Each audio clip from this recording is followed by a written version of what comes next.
Good morning. My name is Eric Tong, and I'm a PGY2 at Naval Hospital Camp Pendleton's Family Medicine Residency Program.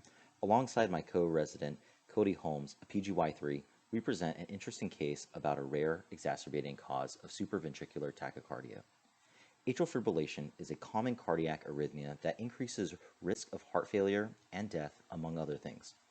Healthcare costs associated with atrial fibrillation can be upwards of $8,700 per patient per year with AFib, affecting more than 30 million people worldwide.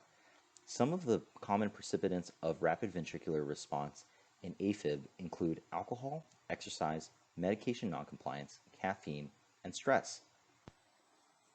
We present our patient, a 65-year-old Filipino male with hypertension that presented to our ER with chest pain and palpitations. He had been recently discharged from an outside hospital within the last week with a new diagnosis of atrial fibrillation and was started on metoprolol. Upon his presentation to us, he was found to have a heart rhythm consistent with atrial fibrillation with rapid ventricular response. He was chemically cardioverted in the ER with diltiazem and admitted to the ICU for further monitoring.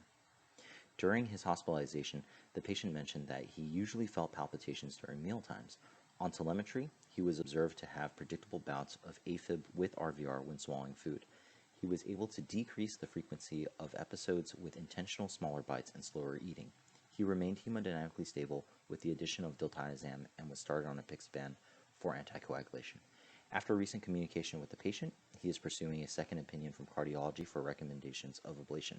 He has had otherwise normal cardiac and endoscopic workup. This case exhibits a rare precipitant of atrial fibrillation. There have been less than 50 similar cases in English printed journals throughout the world. Proposed mechanisms of this phenomenon include a vagal or adrenergic neural reflex or direct stimulation of the right atrium from anatomical proximity.